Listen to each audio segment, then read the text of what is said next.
Hi rockstars, welcome to our channel. ఈరోజు మనం స్వాతి నక్షత్రం రోజున అహోబిలం మరియు నవనారసింహ ఆలయాల దర్శన ప్రాముఖ్యత గురించి ఈరోజు తెలుసుకుందాం. ఎవరైనా మన ఛానల్ని సబ్స్క్రైబ్ చేసుకొని వాళ్ళు ఉంటే సబ్స్క్రైబ్ చేసుకోండి.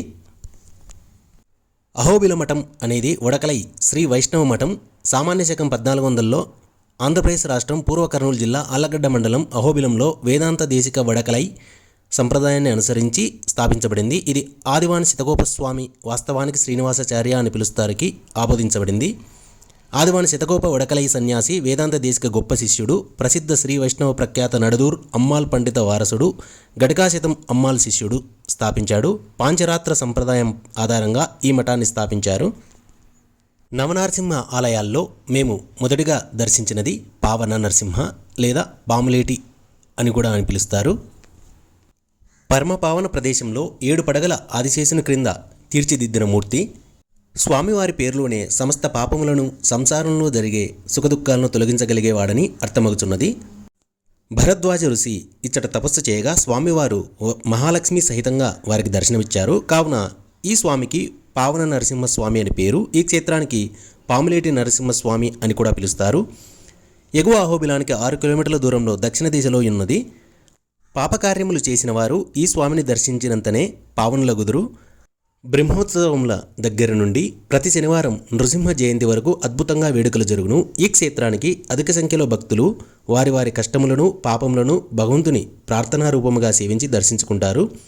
పావన నరసింహమూర్తిని పూజించిన వారికి బుధగ్రహ అనుగ్రహం లభించును. జ్వాలా నరసింహస్వామి క్షేత్రం దగ్గర భవనాశిని అనే జలపాతం ఉంది. అక్కడ స్నానం చేస్తే సకల పాపాలు పోతాయని భక్తుల నమ్మకం. అహోబిలం హిందూ యాత్రికులకే కాక పర్యాటక కేంద్రంగా కొండలు, నదులు, ప్రకృతి అలంకారాలకు నైసర్గిక స్వరూపాలు. ఇది ముఖ్యంగా వైష్ణవ యాత్రికులకు పవిత్ర పుణ్యక్షేత్రం. పురాణ ప్రసిద్ధిగాంచిన అహోబిలాన్ని అహోబలం అని కూడా వ్యవహరిస్తారు. నరసింహుడి బలాన్ని, శక్తిని దేవతలు ప్రశంసించడం వల్ల అహోబలమైనది. ఎగో అహోబిలంలో ప్రహ్లాదుని తపస్సుకు మెచ్చి స్వయంభూగా బిలంలో వెలిసినాడు కావున అహోబిలం అని కూడా పిలుస్తారు. నరహరి తన అవతారాన్ని భక్తుల కోసం 9 ప్రదేశాల్లో ప్రకటించాడు కావున నవనారసింహ క్షేత్రం అని అంటారు. అహోబిల క్షేత్రం నంద్యాల జిల్లాలోని నంద్యాల రైల్వే స్టేషన్కు 68 కిలోమీటర్ల దూరంలోనూ, ఆళ్లగడ్డకు 24 కిలోమీటర్ల దూరంలోనూ ఉంది. అన్ని ప్రధాన క్షేత్రంలో నుండి అహోబిలం చేరడానికి మార్గాలు, రవాణా సౌకర్యాలున్నవి. ఈ క్షేత్రం సముద్ర మట్టమునకు 2800 అడుగుల ఎత్తులో ఉంది. అహోబిలంలో ప్రధానమైనది భవనాశిని నది. లక్ష్మీ నరసింహుని పదసరసజములు కడిగే పాద్యంగా గగనగంగా భూమికి దిగి వచ్చింది. ఈ దివ్యతీర్థంలో స్వయంభూగా వెలిసిన దేవదేవుడు ఉగ్ర నరసింహస్వామి. పరమ భాగవతుడైన ప్రహ్లాదుని రక్షించడం కోసం, హిరణ్యకశిపుణ్ణి వధించడం కోసం హరి నరహరిగా ఆవిర్భవించాడు. ఆ అవతారకత సాగిన ప్రదేశమే ఈ అహోబిల క్షేత్రం. దిగువ అహోబిలంలో వెలిసిన ప్రహ్లాద వరదుని సన్నిధానం లక్ష్మీ నరసింహస్వామి విశిష్ట అద్వైతాలకు, కార్యకలాపాలకు కేంద్రం. వేదఘోషలతో, దివ్య ప్రబంధ సూక్తులతో, అర్చకుల ఆరగింపులతో కోలాహలంగా ఉంటుంది. ఇప్పుడు ఇక్కడ మీరు చూస్తున్నది నవనారసింహ క్షేత్రాల్లో రెండవది క్రోధ నరసింహ లేదా వరాహ నరసింహ. వేదాద్రి పర్వతం యందు వేదములను, భూదేవిని సోమకాసురుడు అపహరించుకొని పోగా వరాహ నరసింహుడుగా శ్రీమన్నారాయణుడు అవతరించి భూలోకం కిందికి వెళ్లి సోమకాసురుని సంహరించి భూదేవి సహితంగా పైకి తెచ్చినందుకు ఈ క్షేత్రానికి వరాహ నరసింహ క్షేత్రమని పేరు. ఈ నరసింహమూర్తిని దర్శించిన రాహుగ్రహ దోషాలు తొలగిపోతాయి. ఇప్పుడు ఇక్కడ మీరు చూస్తున్నారు కదా, ఈ స్వాతి నక్షత్రం రోజున వందలాది భక్తులు నవనారసింహ క్షేత్రాలను దర్శిస్తూ ఉంటారు. ఈ స్వాతి నక్షత్రం రోజున నవనారసింహ క్షేత్రాలను దర్శించిన వారికి వారు కోరిన కోరికలు తీరుతాయని భక్తుల ప్రగాఢ విశ్వాసం. అహోబిల క్షేత్రమందు నవనారసింహులు నవవిధ రూపాల్లో ఎగువ, దిగువ అహోబిల చుట్టుపక్కల వెలిసి ఉన్నారు. జ్వాల, అహోబిల, మాలోల, క్రోధ, కారంజ, భార్గవ, యోగానంద, క్షేత్రవట, పావన నరసింహ క్షేత్రాలు. ఈ పుడమి మీద ఉన్న 4 దివ్యమైన నరసింహ క్షేత్రాలలో అహోబిల క్షేత్రం ఒకటి. రాక్షసుడైన హిరణ్యకశిపుణ్ణి సంహరించడానికి, తన భక్తుడైన ప్రహ్లాదుని రక్షించడానికి స్తంభమునందు ఉద్భవించిన స్థలమే ఈ అహోబిల క్షేత్రము. ఈ స్థల పురాణం గురించి వ్యాస మహర్షి సంస్కృతంలో బ్రహ్మాండ పురాణం అంతర్గతంలో 10 అధ్యాయాలు 1046 శ్లోకములతో అహోబిలం గురించి వ్రాయబడింది. అహోబిలంలో ప్రధానమైనది పార్వేట. అహోబిల స్వామివారు తన పెళ్లికి తానే స్వయంగా భక్తులను ఆహ్వానిస్తానని అన్నారట. 600 సంవత్సరాల క్రితం ఆనాటి ప్రప్రథమ పీఠాధిపతి శ్రీ శటగోప యతీంద్ర మహాదేశికన్ వారు ఈ బ్రహ్మోత్సవానికి శ్రీకారం చుట్టారు. ఆనాటి నుండి ఈనాటి వరకు పార్వేట ఉత్సవాలు ఘనంగా 45 రోజుల పాటు జరగడం ఒక విశేషం. తిరుమలలో కూడా శ్రీవారికి పార్వేట ఉత్సవాలు జరుగుతాయి. అటు పిమ్మట బ్రహ్మోత్సవాలు జరిగి గరుడోత్సవంతో అనగా మార్చి 17న ఈ వేడుకలు పూర్తవుతాయి.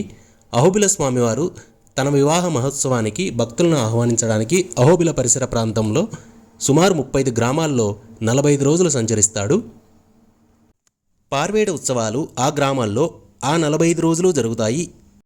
ఈ 35 గ్రామాల్లో స్వామివారు ప్రవేశించిన రోజు ఆ గ్రామాల్లో పండుగ జరుపుకుంటారు. స్వామివారి పల్లెకి మోసే బాధ్యత ఇక్కడ కొన్ని కుటుంబాల వారికి తరతరాలుగా వంశపారపర్యంగా వస్తున్న ఒక సంప్రదాయం. సుమారు 120 మంది ఈ విధంగా స్వామివారి సేవలో తరిస్తున్నారు. ఇప్పుడు ఇక్కడ మీరు చూస్తున్నది నవనరసింహ క్షేత్రాల్లో 3వ క్షేత్రం జ్వాలా నరసింహస్వామి సన్నిధి. ఇక్కడ ప్రకృతి చాలా రమణీయంగా, ఇక్కడున్న వాటర్ ఫాల్స్ చాలా ఆహ్లాదకరంగా ఉంటుంది. ఈ వాతావరణం చూడండి మీరు కూడా. అహోబిల క్షేత్ర ప్రసిద్ధికి అభివృద్ధికి ఎందరో రాజులు రాజన్యులు ఎన్నో సేవలు అందించారు. పల్లవులు, చోళులు, విద్యానగర రాజులు, చాళుక్యులు, కాకతీయులు, విజయనగర రాజులు, రెడ్డి రాజులు అభివృద్ధికి వికాసానికి తోడ్పడినారు.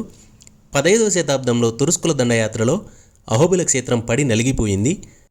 రంగరాయల ప్రభు తురుస్కుల మీద విజయం సాధించి జీయర్ గారికి అహోబిల క్షేత్రాన్ని అప్పగించి జయానికి గుర్తుగా ఉన్నతోన్నతమైన జయస్తంభాన్ని దేవాలయ చివరి ప్రాకారమందు స్థాపించారు. ఇది ఇప్పటికీ మనం చూడవచ్చు. పరమశివ భక్తుడైన ప్రతాపరుద్ర మహారాజు దినచర్య ప్రకారం శివలింగం పోతపోయగా నృసింహ ఆకృతి వచ్చినందున ఆ విగ్రహాన్ని మొదటి అహోబిల పీఠాధిపతి వారికి అప్పగించి జీవితాంతం నరసింహుని సేవించి పూజించాడు. ఈ అహోబిల క్షేత్రానికి నగరి, నిధి, తక్షాద్రి, గరుడాద్రి, సింగవేల్ కుండ్రం, ఎగువ తిరుపతి, పెద అహోబిలం, భార్గవ తీర్థం, నవనరసింహ క్షేత్రం అనే పేర్లు కూడా కలవు. ఈ అహోబిల క్షేత్రం 108 దివ్యక్షేత్రములలో ప్రముఖమైనది. వైష్ణవ ఆల్వార్లు దర్శించి స్తుతించిన క్షేత్రమును మాత్రమే దివ్యక్షేత్రములు అంటారు. ఈ క్షేత్రం నల్లమల అడవులలో ఉంది. ఆదిశేషుడు పర్వతాకృతి పొందినాడని పౌరాణిక విశ్వాసం. ఈ పర్వత ప్రకృతి సౌందర్యానికి మురిసిపోయిన ఆదిశేషుడు వయ్యారంగా పవలించాడు. ఆ పడగలపై శ్రీనివాసుడు, నడుముపై నారసింహుడు, తోకపై మల్లికార్జునుడు ఆవిర్భవించారు. మనకు హిరణ్యకశిపుని వృత్తాంతం తెలిసిందే కదా.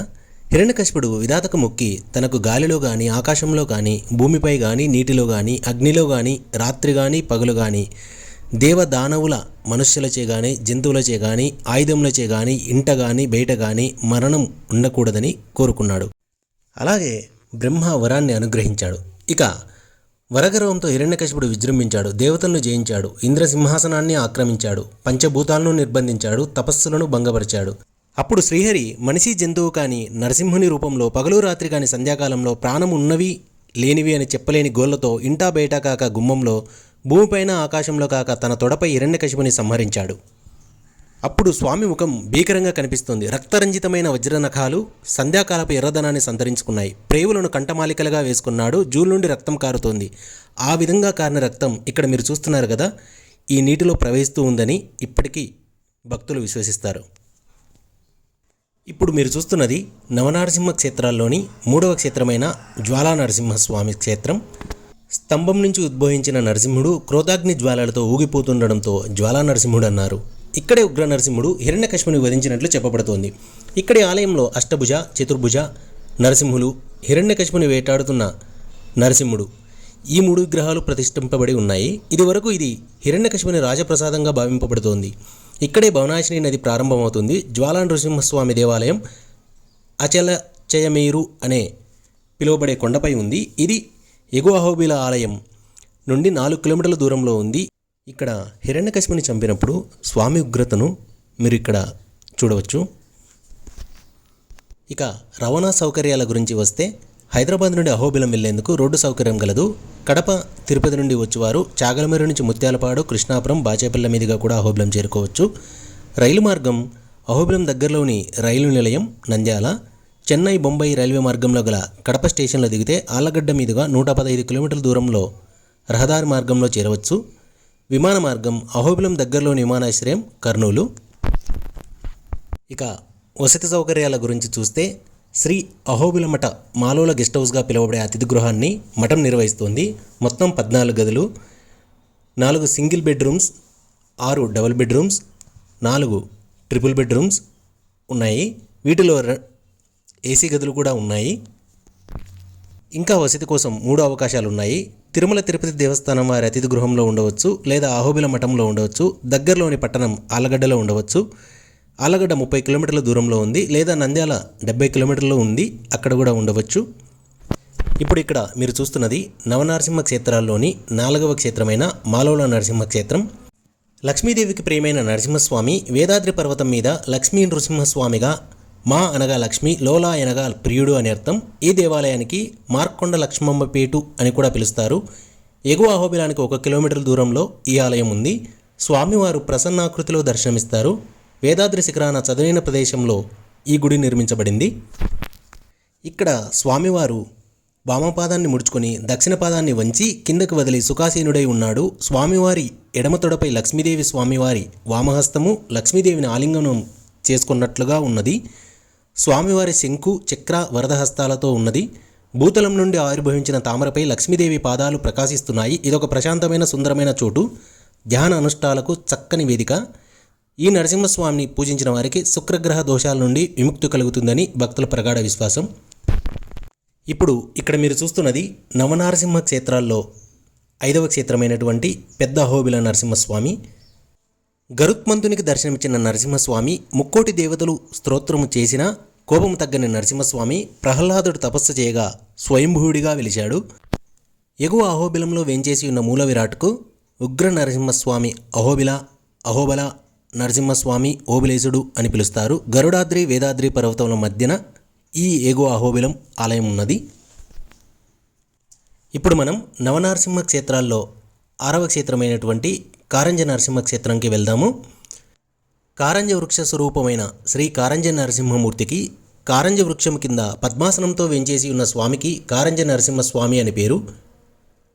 పడగలు విప్పి నిలిచిన ఆదిశేషుని కింద ధ్యాన నిమగ్నుడైన గోబిలుడనే మహర్షి తపస్సు చేసినందున ఆయనకు ప్రత్యక్షమైనారని శ్రీ ఆంజనేయ స్వామి ఇక్కడ తపస్సు చేయగా నృసింహస్వామి దర్శనమివ్వగా, అందుకు ఆంజనేయుడు నాకు శ్రీరామచంద్రమూర్తి తప్ప వేరెవరూ తెలవదనగా, నృసింహుడును నేనే, శ్రీరాముడును నేనే అని నరసింహస్వామి ధనస్సు హస్తములతో దర్శనమివ్వగా ఈ స్వామికి కారంజన స్వామి అని పేరు. ఈ స్వామికి పాలనేత్రము అనగా త్రినేత్రము కలదు. అందుకే అన్నమయ్య పాలనేత్రానల ప్రబల విద్యుల్లతాకేలి విహార లక్ష్మీనరసింహ అని పాడాడు. ఈ నరసింహమూర్తిని పూజించిన వారికి చంద్రగ్రహ అనుగ్రహం లభించును. ఇక్కడ మీరు చూస్తున్నారు కదా, నవనరసింహంలో 6వ క్షేత్రం కారంజ నరసింహ క్షేత్రం, మీరు దర్శించండి. ఈ కారంజ నరసింహస్వామి ఆలయం దగ్గర ప్రతి స్వాతి రోజు భక్తులు అన్నదాన కార్యక్రమం నిర్వహిస్తూ ఉంటారు. ఇప్పుడు మనం నవనరసింహ క్షేత్రాల్లోని 7వ క్షేత్రమైనటువంటి భార్గవ నరసింహ క్షేత్రం గురించి తెలుసుకుందాము. ఇక్కడ మీరు చూస్తున్నారు కదా, ఇదే భార్గవ నరసింహ క్షేత్రం. పరశురాముడు ఈ అక్షయ తీర్థతీరముందు తపస్సు చేయగా శ్రీ నృసింహస్వామి హిరణ్యకశిపుని సంహారం చేసే స్వరూపంగా దర్శనమిచ్చాడు. కావున ఈ క్షేత్రానికి భార్గవ నరసింహ క్షేత్రం అని పేరు. ఈ స్వామిని భార్గోటి అని ప్రాంతీయవాసులు పిలుస్తారు. పరశురాముని పూజలందుకున్న దివ్యధామము. ఈ ఆలయం దిగువ అహోబిలానికి 2 కిలోమీటర్ల దూరంలో ఉంది. ఈ నరసింహమూర్తిని పూజించిన వారికి సూర్యగ్రహ అనుగ్రహం లభించును. ఇప్పుడు మనం 8వ క్షేత్రమైన క్షాత్రవట లేదా చిత్రవట నరసింహ గురించి తెలుసుకుందాం. దిగువ అహోబిలం నుండి 3 కిలోమీటర్ల దూరంలో ఈ ఆలయం ఉంది. హాహా హుహువా అను 2 గంధర్వులు అతి వేగంతో గానం చేసి నృత్యం చేయగా నృసింహస్వామి సంతోషించి వారికి శాప విమోచనం కావించారు. కిన్నెర కింపురుషులు నారదులో ఈ క్షేత్రంలో గానం చేసి సంగీతాన్ని అనుభవించినట్లు ఉండే ఈ స్వామిని చిత్రవట స్వామి అని పిలుస్తారు. ఈ మూర్తిని పూజించిన వారికి కేతుగ్రహ అనుగ్రహం లభించును. ఇప్పుడు మీరు చూస్తున్నది 9వ క్షేత్రమైన యోగానంద నరసింహ స్వామి సన్నిధి. హిరణ్యకశిపుని చంపిన తరువాత నరసింహ ప్రహ్లాదుడు అనేక యోగ భంగిమలను బోధించాడు. అందువలన యోగానంద నరసింహ అని పిలుస్తారు. యోగమునందున ఆనందను ప్రసాదించుచున్నాడు కాబట్టి స్వామివారికి యోగానంద నరసింహ స్వామి అని పిలువబడుచున్నాడు. ఈ ప్రదేశం యోగులకు దేవతలకు నిలయం. ఈ నరసింహమూర్తిని పూజించిన వారికి శనిగ్రహ అనుగ్రహం లభించును. ఇప్పుడు ఇక్కడ మీరు చూస్తున్నది దిగువ అహోబిలం లేదా చిన్న అహోబిలం. అహోబిలం మఠం చాలా ప్రసిద్ధి పొందినది. ఇది వైష్ణవ మత వ్యాప్తిలో కీలక భూమిక పోషించింది. సంకీర్తనాచార్యుడు అన్నమయ్య ఇక్కడనే దీక్ష పొంది మంత్రోపదేశం పొందినాడు. ఇక్కడ లక్ష్మీ నరసింహస్వామి దేవాలయం చాలా అందంగా శిల్పకళతో విలసిల్లుతుంది. స్వాతి నక్షత్రం రోజున నవనరసింహ దేవాలయాలను సందర్శిస్తే అనుకున్న కోరికలు నెరవేరుతాయని భక్తుల ప్రగాఢ విశ్వాసం. హాయ్ రాక్స్టర్స్, తెలుసుకున్నారు కదా, నవనరసింహ ఆలయాలైన జ్వాల, అహోబిల, మాలోల, క్రోధ, కారంజ, భార్గవ, యోగానంద, శాత్రవట, పావన నరసింహ దేవాలయాల గురించి. ఈ వీడియో మీకు నచ్చినట్లయితే ఖచ్చితంగా లైక్ చేయండి, కామెంట్ చేయండి, ప్లీజ్ సబ్స్క్రైబ్, ఖచ్చితంగా సబ్స్క్రైబ్ చేసుకోండి. Thank you for watching.